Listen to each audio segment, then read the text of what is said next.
macular outer retinopathy, acute motor axonal neuropathy, anaphylactic reaction, anaphylactic shock, antiglomerular basement membrane antibody positive, aortic embolus. So in August of 2021, a group of about 200 researchers and scientists filed a Freedom of Information Act with the FDA for the data they used to license the COVID vaccine from Pfizer. A federal court agreed that this was of paramount public importance and ordered the release of the documents. The FDA said, oh sure, we pledge full transparency on the whole process.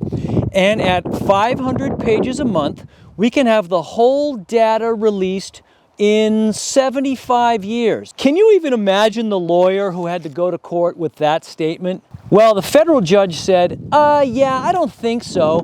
How about 55,000 pages a month, and we'll start March 1st. So the rollout began this month. Well, the list I was just reading from was from Pfizer internal documents entitled A Cumulative Analysis of Adverse Event Reports of Special Interest. These are known in the trade as AESI. Now, AESIs are prepared in advance of clinical trials, and basically they are adverse events and side effects that might be expected from the particular drug that's being tested. It's 9 pages, single-spaced, no space even between the terms, 1,200 plus potential side effects and adverse events. Axonal neuropathy, biopsy liver abnormal, autoimmune disorder, autoimmune encephalopathy, cardiovascular insufficiency, carotid arterial embolus, on and on it goes. Cyanosis, diffuse vasculitis, that sounds good, encephalitis post-immunization. I'll leave a link in the description. You can check out this paper for yourself. Anyway, Mother Nature gave me a really powerful gift for Christmas, the means to develop natural immunity to COVID. You know, I went 2 years of close contact with patients, nary a sniffle. I figured I must have had some kind of asymptomatic case. I even went for an antibody test this summer, negative. Between you and me, I was feeling a little rejected by this virus. It just looked like I was not going to get hit by it. Au contraire, mon frère. I think that's French for I couldn't have been more wrong. Little funky feeling on December 24th. Christmas Day, no mistaking. I'd been slammed by the COVID stick. Yeah, finally. But don't misunderstand. This was not dismaying to me at all. This was going to be a serious positive. You know, immune systems don't just build themselves. They need continual challenges to grow strong and functional. In this case, faced with the COVID virus, she identifies, attacks, and finally destroys that gate-crashing microbe. Antibodies, T cells, B cells. And sometimes it's not pretty either. We're talking inflammation, fevers, nausea. Sometimes you feel like hell warmed over for a while as the battle rages. Moreover, the immune system retains a memory of the exact ammunition it needs to attack and destroy that invader should it show up at the door again. Yeah, COVID actually whacked me pretty hard. I was down for a couple of weeks, but I knew my system would become stronger for it, and now it is. It's the process of developing immunity, aka natural immunity in this case. You may have heard of it. If you have, probably in a disparaging way if it's been via mainstream media or big pharma. Natural immunity is a very disturbing topic to discuss to a certain segment, the pandemic power brokers. But make no mistake about it, dozens of studies are showing strong and robust protection against reinfection via natural immunity. If you really want to sound like you're in the know, use the terms robust and durable protection. So I'm really tempted at this point to launch into a bit of a diatribe, but in the interest of preserving my channel, I won't. Suffice to say at this point that there's a lot more going on behind the curtain than we can possibly imagine. And the drivers of all that? Take a wild guess. Money, politics, control. If you take nothing more from this video, please take this. I'm going to leave a link in the description to a book. I don't want any hemming and hawing over it. Please go get it and read it. You need to get an understanding of the big picture here, and to do that, you need the backstory. 2,000 plus references, take my word for it. I'm personally unvaxxed. I've never given a moment's thought to getting vaxxed. I'm healthy, I eat cleanly, I exercise, I have no underlying conditions, diabetes, heart disease, obesity, etc. I take no medications. I've never had a flu shot, nor will I. I understand and fully trust in Mother Nature's immutable health laws.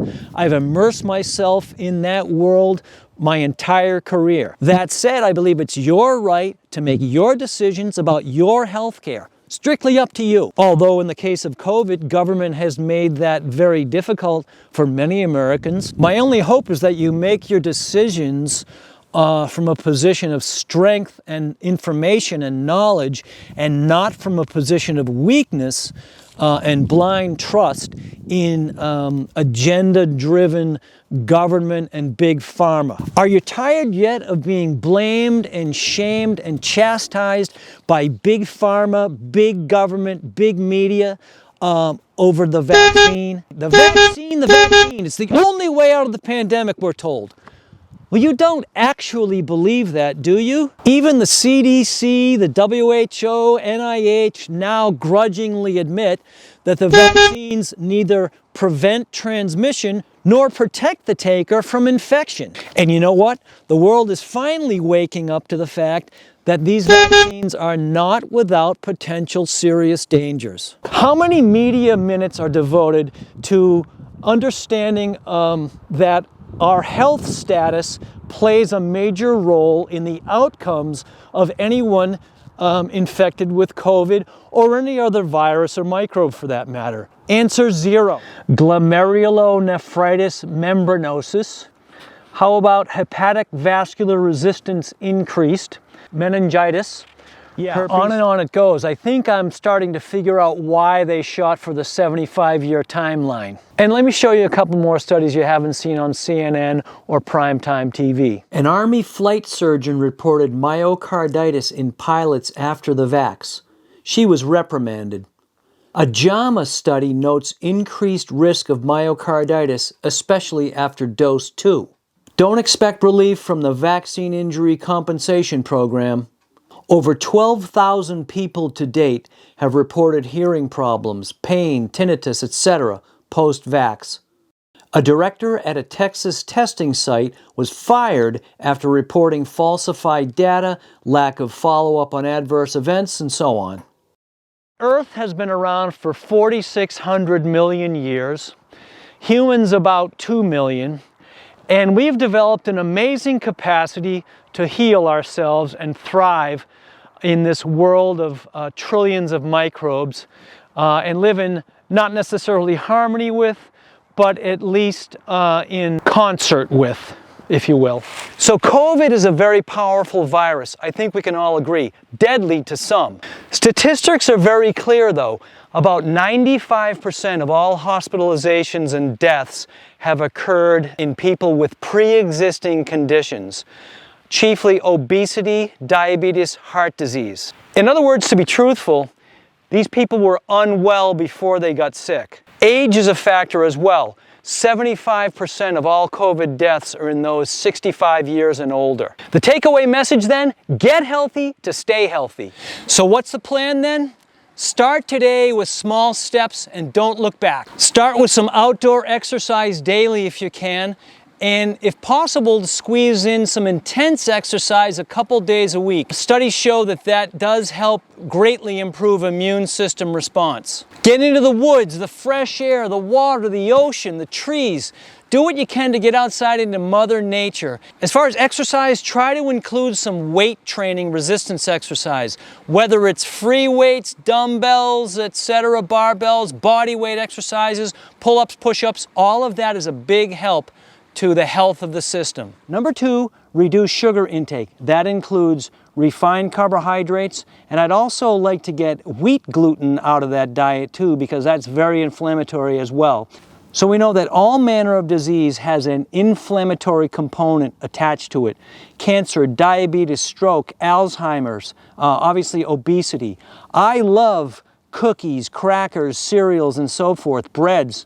But I know they are inflammatory and injurious to the health, so I do my best to keep them out or at least as low as I can. Number 3, let's be sure to include a wide range of organic vegetables in our diets. Let's include a copious amount of healthful fats in the diet. Olive oil, fish oil, flaxseed oil, MCT oil, grass-fed butter. And yes, I recommend including animal foods in your diet too. Red meat, fish, eggs and so forth. Real important protein sources. And I've found over the years that people who move from strict vegetarian or vegan diets to begin including some animal products and essential oils that come from that to be very healthful. But again, of course, that's up to you. And let's not forget plenty of water. So beyond that, good sleep is critical.